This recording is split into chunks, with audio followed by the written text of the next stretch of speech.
اب آج کل بہت بڑا ایک مسئلہ ڈسکس ہوتا ہے کہ مسافر کب سے مسافر شمار ہوگا، مختلف اقوال اس کے اوپر آتے ہیں. تو صحیح بخاری کے اندر صحیح سند کے ساتھ، ظاہر ہے صحیح بخاری کی حدیث ہے، اور صحیح بخاری اور مسلم کی تمام متصل الاسناد مرفوع احادیث قطعی الصحت ہیں، اس پہ امت کا اجماع ہے. جو احادیث ہیں، ضعیف اقوال صحیح بخاری میں بھی موجود ہیں، لیکن جو احادیث ہیں وہ سب کی سب قطعی الصحت ہیں. اور وہ یہ ہے کہ ابن عباس رضی اللہ تعالیٰ عنہ کہتے ہیں کہ نبی صلی اللہ علیہ وسلم 48 میل کے اوپر قصر فرمایا کرتے تھے، 48 میل کے اوپر. جبکہ صحیح مسلم کے اندر یہ حدیث ملتی ہے کہ آپ صلی اللہ علیہ وسلم 9 میل کے اوپر بھی قصر فرمایا کرتے تھے. اس کے علاوہ مختلف احادیث میں مختلف اقوال، اور مصنف ابن ابی شیبہ کے اندر کئی صحابہ کے آثار ملتے ہیں.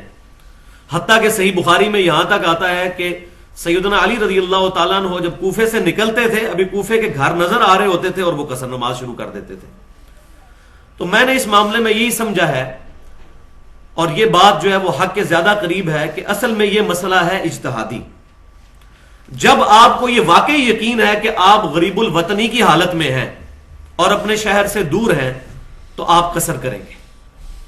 قصر کرنا واجب نہیں ہے، مستحب ہے. اس میں امام حنیفہ رحمۃ اللہ علیہ کا جو موقف ہے وہ منفرد ہے. ان کے نزدیک نمازیں قصر کے ساتھ پڑھنا یہ واجب ہے، جبکہ باقی تمام ائمہ محدثین اور فقہاء کرام کا یہی موقف ہے کہ نماز قصر کرنا سنت ہے، مستحب ہے. اگر کوئی نہیں کرتا تو وہ گنہگار نہیں ہوگا.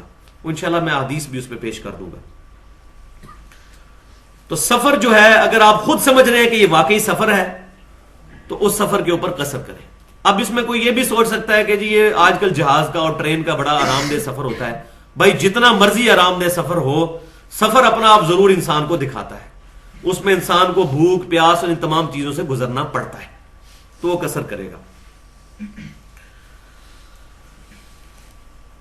اب دوسرا مسئلہ اس کے اندر یہ آتا ہے، ایک تو یہ مسافت کا، دوسرا ہے مدت کتنی ہو. تو اس میں صحیح بخاری کے اندر سیدنا عبداللہ بن عمر رضی اللہ تعالیٰ عنہ سے روایت ہے کہ آپ صلی اللہ علیہ وسلم 19 دن کا، ابن عباس سے، بلکہ عبداللہ بن عمر سے نہیں، عبداللہ بن عمر سے اگلا اثر ہے جو میں پیش کروں گا. ابن عباس رضی اللہ تعالیٰ عنہ سے روایت ہے کہ نبی صلی اللہ علیہ وآلہ وسلم 19 دن تک ٹھہرے اور آپ صلی اللہ علیہ وسلم نے قصر نماز ادا کی. تو یہ 19 دن والا بھی ملتا ہے، اور مصنف ابن ابی شیبہ میں صحیح سند کے ساتھ سیدنا عبداللہ بن عمر رضی اللہ تعالیٰ عنہ کا اثر 15 دن والا بھی ملتا ہے کہ وہ 15 دن کے لیے رکے اور انہوں نے قصر نماز ادا کی. تو 19 دن کے اندر 15 بھی شامل ہے. تو سب سے مضبوط رائے یہ ہے کہ 19 دن. اور یہ تو اس صورت میں ہے کہ جب انسان کو پتا ہو. اگر انسان کو یہ پتہ ہی نہ ہو کہ کتنی دیر کے لیے وہاں جانا ہے، ہو سکتا ہے 2 دن کے لیے، ہو سکتا ہے 3 دن کے لیے. جیسے بعض اوقات یہاں سے ہمارے جیلم سے لوگوں کو اسلام آباد علاج کی خاطر جانا پڑتا ہے. آج کل کرتے بعض اوقات 1 ہفتے 2 ہفتے 3 ہفتے بھی گزر جاتے ہیں. اگر یہ صورتحال بن جائے تو مسلسل ہی وہ قصر نماز پڑھے گا. اور اس کا ثبوت جو ہے وہ مصنف ابن ابی شیبہ میں صحیح سند کے ساتھ موجود ہے کہ آذربائیجان کی جو جنگ تھی سیدنا عثمان غنی رضی اللہ تعالیٰ عنہ کے مبارک دور میں، جب رشیا فتح ہوا تھا، اس دوران عبداللہ بن عمر رضی اللہ تعالیٰ عنہ کہتے ہیں ہم تمام صحابہ کرام کے ساتھ برف باری وہاں شروع ہو گئی تھی. تو 6 مہینے تک آج کل کرتے کرتے 6 مہینے بیت گئے اور صحابہ کرام نے 6 مہینے تک قصر نماز ادا کی. کیونکہ یہ مسلسل خوف کی بھی کیفیت ہے. خوف سے مراد صرف جان والا خوف نہیں ہے، بلکہ یہ ہے کہ انسان کو اپنی سچویشن کلیئر نہیں ہے، ٹائم کا پتہ نہیں ہے. تو اگر اسی طریقے سے آج کوئی شخص کسی ہاسپٹل میں کسی مریض کی تیمارداری کے لیے جاتا ہے اور وہاں اس کو آج کل کرتے ہوئے 2 ہفتے 3 ہفتے ایون مہینہ 2 مہینے 6 مہینے بھی گزر جاتے ہیں، تو کوئی مسئلہ نہیں، وہ قصر نماز ادا کرے گا. اور اگر وہ بہت وہمی بندہ ہے تو نماز پوری بھی ادا کر سکتا ہے. کیونکہ صحیح بخاری کے اندر موجود ہے سیدہ عائشہ رضی اللہ تعالی عنہا سفر کے دوران مکمل پوری نماز بھی ادا کر لیا کرتی تھی، فرض یعنی کہ پورے پڑھا کرتی تھی. اور اس میں مخالفت کوئی کسی کی موجود نہیں ہے. اگر نبی صلی اللہ علیہ وسلم کی مرفوع حدیث اور کسی صحابی کے عمل کے دوران کے درمیان اختلاف آئے اور صحابہ کرام علیہم رضوان اس اختلاف کو بیان کریں اور اس کی وجہ سے اس صحابی کی مخالفت کر دیں، تب وہ قول خلاف ہوگا مرفوع حدیث کے، ادروائز نہیں۔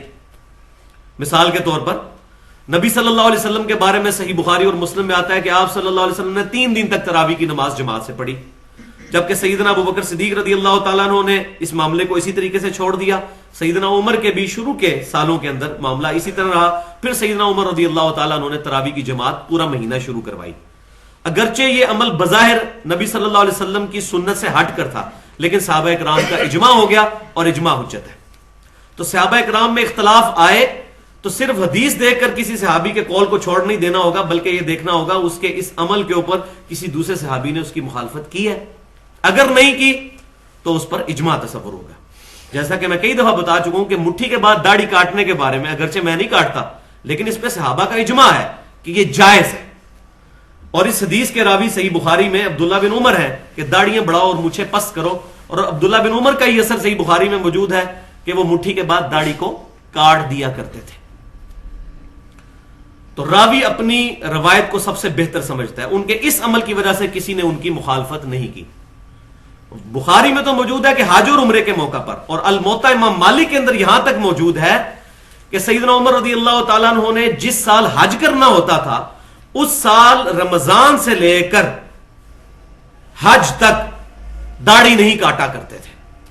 کیا مطلب؟ ویسے کاٹا کرتے تھے لیکن اس سال نہیں کاٹا کرتے تھے، رمضان سے لے کر حج تک۔ تو مطلقاً عبداللہ بن عمر کاٹا کرتے تھے۔ مصنف ابن ابی شیبہ میں موجود ہے سیدنا ابو ہریرہ رضی اللہ تعالیٰ عنہ یہ والے بال بھی صاف کیا کرتے تھے، یہاں یہ والے بال جو ہے۔ تو اس معاملے میں کوئی بہت زیادہ سختی نہیں کرنی چاہیے، بلکہ جب سے وہ شمائل ترمذی کی حدیث سامنے آئی ہے وہ تو معاملہ بالکل کلیئر ہو گیا۔ دنیا میں ایک ہی حدیث ہے صحیح سند کے ساتھ جو بتاتی ہے کہ نبی صلی اللہ علیہ وسلم کی مبارک داڑھی کتنی تھی، وہ شمائل ترمذی کے آخری چیپٹر میں ہے کہ نبی صلی اللہ علیہ وسلم کو خواب میں دیکھنے کا بیان۔ ایک تابعی آگے عبداللہ بن عباس رضی اللہ تعالیٰ عنہ کو کہتے ہیں کہ میں نے نبی صلی اللہ علیہ وسلم کو خواب میں دیکھا، اور یہ تابعی وہ تھے جو کہ قرآن پاک لکھا کرتے تھے، مصحف لکھا کرتے تھے، کاتب تھے۔ تو عبداللہ بن عباس رضی اللہ تعالیٰ عنہ نے فرمایا کہ میں نے نبی صلی اللہ علیہ وسلم سے سنا کہ جس نے مجھے خواب میں دیکھا اس نے مجھی کو دیکھا، میری شکل میں شیطان نہیں آ سکتا۔ یہ صحیح بخاری اور مسلم میں بھی موجود ہے۔ لیکن آپ صلی اللہ علیہ وسلم کی اپنی شکل جو احادیث کے اندر آئی، یعنی آپ کوئی سفید داڑھی میں دیکھتا ہے تو آپ صلی اللہ علیہ وسلم نہیں ہوں گے، کالی داڑھی میں جس طریقے سے احادیث کے اندر آپ صلی اللہ علیہ وسلم کی مبارک شکل آئی ہے۔ تو عبداللہ بن عباس رضی اللہ تعالیٰ عنہ نے کہا کہ تم اپنا خواب بیان کرو، تو انہوں نے اپنا خواب ڈیٹیل کے ساتھ بیان کیا۔ اس کے اینڈ کے اوپر عبداللہ بن عباس رضی اللہ تعالیٰ عنہ نے فرمایا اگر تم رسول اللہ صلی اللہ علیہ وسلم کو اپنی زندگی میں دیکھتے تو اس سے مختلف نہ پاتے جس طرح کہ تم نے خواب میں دیکھا ہے۔ تو اس میں وہ آپ صلی اللہ علیہ وسلم کے چہرے مبارک کے بارے میں، باقی چیزوں کے بارے میں بتاتے ہیں، اور پھر داڑھی کے بارے میں فرماتے ہیں کہ آپ صلی اللہ علیہ وسلم کی داڑھی پورے چہرے مبارک پر پھیلی ہوئی گھنی تھی، اور وہاں تک سینے کے حصے پر پھیلی ہوئی تھی جو گلے سے ملا ہوا ہوتا ہے، نحر تک، یہ والا حصہ نحر، یہ ہڈی، یہ جو بالکل 2 شانوں تک جاتی، یہاں تک آپ صلی اللہ علیہ وسلم کی داڑھی پھیلی ہوئی تھی۔ تو اس حدیث کی وجہ سے یہ جو کہتے ہیں نا پورا سینہ بھرتی تھی، اس سے بڑے دنیا کا کوئی جھوٹ ہی نہیں ہے، کہیں لکھا ہی نہیں ہوا۔ یہ سراسر منافقت اور نبی صلی اللہ علیہ وسلم پر جھوٹ باندھنا ہے۔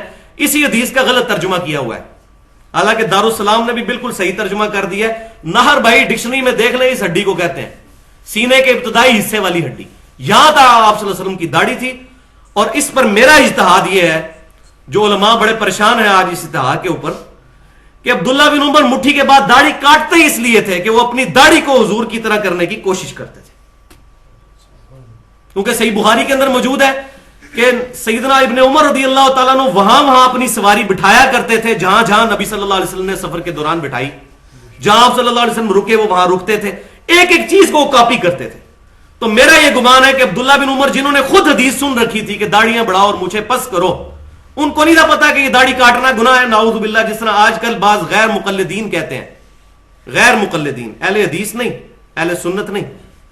غیر مقلد وہ ہوتا ہے جو اپنی مرضی سے قرآن و حدیث سے رزلٹ نکالتا ہے، اور اصحاب الحدیث اور اہل السنہ وہ ہوتے ہیں جو کتاب و سنت کو سلف کے منہج پر مانتے ہیں، صحابہ، تابعین اور تبع تابعین کے اقوال کی روشنی میں۔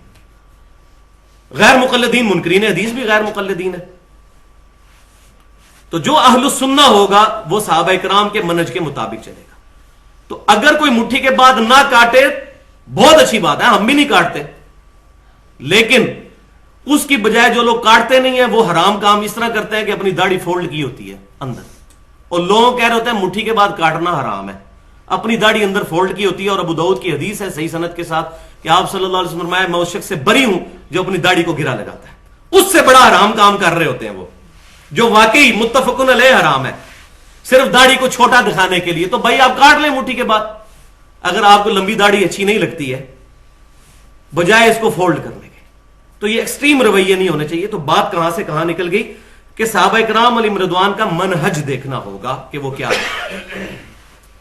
تو صحیح بخاری کے اندر یہ حدیث جو میں نے بیان کر دی کہ 19 دن والی, تو اس سے یہ بات بالکل کلیئر ہو گئی کہ آپ صلی اللہ علیہ وسلم 19 دن تک کے لیے جب رکتے تھے تو آپ صلی اللہ علیہ وسلم نماز کو قصر فرمایا کرتے